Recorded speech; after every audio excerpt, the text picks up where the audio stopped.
գործերով։ Հանգամանքներ ճշտեցիք ձեզ համար, ինչ էին ոչ մի նոր հանգամանք չկա, Ժորժ ջան, ոչ մի նոր հանգամանք գոյություն չունի։ Մյուս կողմից ասում էին ստանդարտ տեքստեր, օրինակ կալանավորման հիմքերի մասին, օրենսգրքով գրված ստանդարտ տեքստեր։ Ուրիշ բան չկա սրա մեջ։ Որևէ հիմնավորում, որևէ տվյալ այն մասին, որ Արշակ Սրբազանը կատարել է ենթադրյալ հանցանք չկա։ Կա ենթադրություն հենված ինչ-որ տվյալների, հենված ինչ-որ տվյալների վրա, որոնք ինքնին արդեն նորմալ տվյալներ չեն։ Սա հաստատվեց, դատարանում հաստատվեց, որ չկա որևէ տվյալ, որ Արշակ Սրբազանը կատարել է այդ իրեն վերագրվող հանցավոր արարքը։ Այլ կա ընդհանրապես ենթադրություն։ Մասիս Մելքոնյանը ինչ դիրքորոշում էր,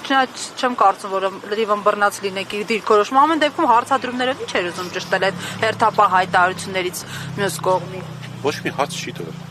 որևէ հարցադրում չի արել։ Բայց ասում է, չէ, որոշումը։ Դա տրամադրությամբ էր արտացել, որ ոտքի վրա գոնե դիմաց։ Չեմ հարցրել։ Որոշումը կա ուղղակի։ Դե նոր բան է, ասենք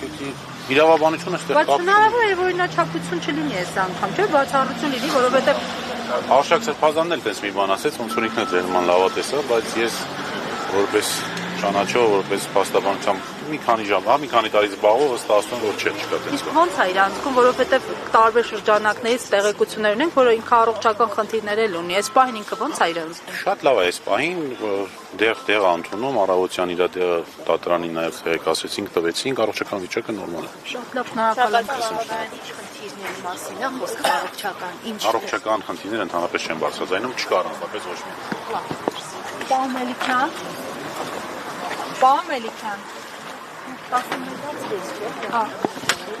Հարգելի հետևողներ,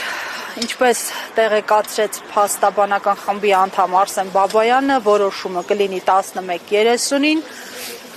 Մենք կլսենք նաև Ռուբեն Մելիքյանին, փաստաբան, որը միացել է այս պաշտպանական խմբին։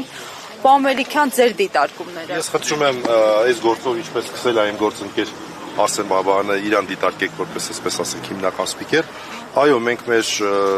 գործընկերոջ հետ այսօր առավոտյան միացանք։ Իրավապաշտպաններից ես եւ Սերգեյ Հարությունյան։ Կարծում եմ Արսենը ամեն ինչ ներկայացրեց։ Մի հանգամանքի մասին եմ ուզում շեշտել։ Չգիտեմ ինչքանով է այստեղ տեղին, բայց ամեն դեպքում իրավական հանգամանք է, որտեղ արդեն բոլորը մոռացել են, որ եվրոպական կոնվենցիա կա եւ այլն։ Եվրոպական կոնվենցիան մի դրույթ կա, որ հազվադեպ է վկայակոչվում, մենք այստեղ վկայակոչեցինք։ Մարդու իրավունքների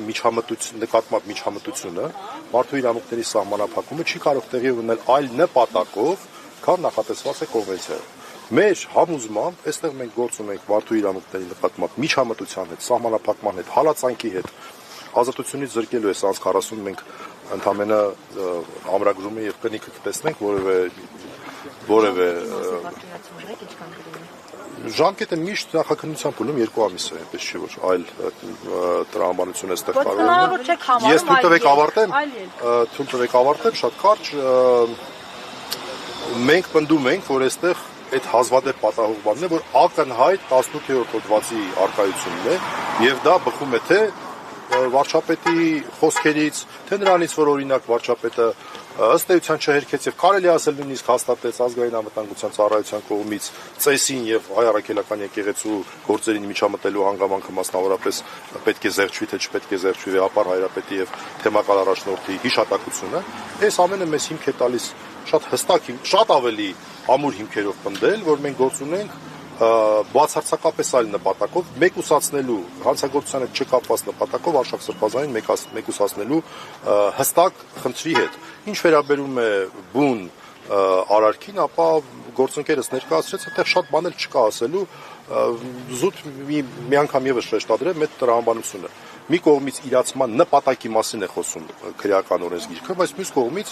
ակնհայտ է, որ քննչական մարմնի պնդումն այն է, որ այդ ենթադրյալ գործողությունը ենթադրաբար Արշակ Սրբազանի կողմից կատարվել է մայր աթոռ ներխուժած այդ մարդկանց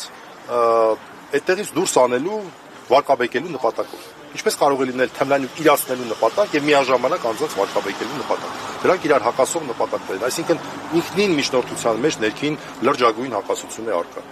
Էլ չեմ ասում, որ էլի կարծում եմ գործընկերս Արսեն Բաբայանը ներկայացրեց ժամանակային կտրվածքը 18 թվականից քննվող գործը ինչ տեղի ունեցավ բացի նրանից որ տեղի ունեցավ հանձնարարություն Արշակ Սրբազանին նույնպես դարձնել անհասանելի օրինակ եպիսկոպոսատ ժողովի համար։ Այդքան բան։ Մի ճշտում էլի, այստեղ անուններ չհնչեցին, փաստացի պարզվեց, որ տուժող չկա, ցուցմունք տվող չկա, չէ, ինչ որ այսպեսի։ Հիմա ովքեր կան, անուններ կան, հստակ մարդիկ կան, թե այսպես ապրիորի մեղադրանք է։ Մենք փաստական տվյալների հրապարակմամբ սահմանափակում ունենք։ Դրա համար ես չեմ կարող ասել բաներ, որոնք որ քիչ ավելի մոտեցնի են պահը, երբ մեզ նույնպես կմեկուսացնեն, այս պահին մի փոքր գործեր ունենք անելու, բայց կուզեմ հստակ նշել,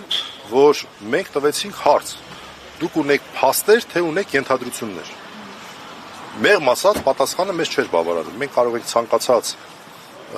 տրամաբանության, փիլիսոփայության, իրավական բնույթի, իրավական առարկաների դասակարգ վերցնել եւ հստակ տարբերակել փաստերը ենթադրություններից։ Մենք փաստ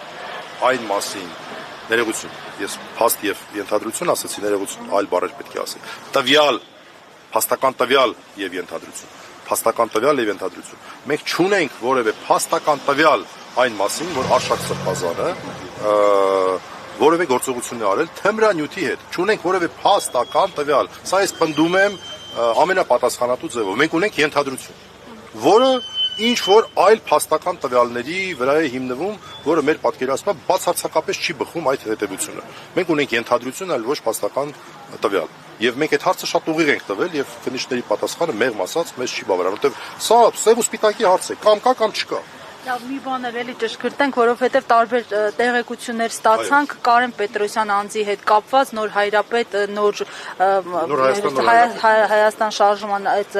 համակարգող ներկայացուցիչ կա այս գործում ինքը որպես դերակատար, գոնե հաստատեք կամ հերքեք, թե դա էլ չի կարելի։ Ես կնշեի, որ նա հանդիսանում է այդ շարժման այսպես հրապարակային փաստ է, որ նա հանդիսանում էր այդ շարժման դեմքերից մեկը, հրապարակային փաստ է, որ այս ուրեմն մեղադրանքը կապված է այդ շարժման ներկայացուցիչների կողմից դիվանատունը ըստ էության գրավելու, անպատիժ գրավելու, որը մեկը պատասխանատվություն չհետարկվեց, անպատիժ գրավելու փաստերի հետ, այստեղից դուք կարող եք շատ հստակ հետևություններ անել։ Լավ, որպես իրավապաշտպան էլ ընդհանուր դիտարկելով, չէ, ես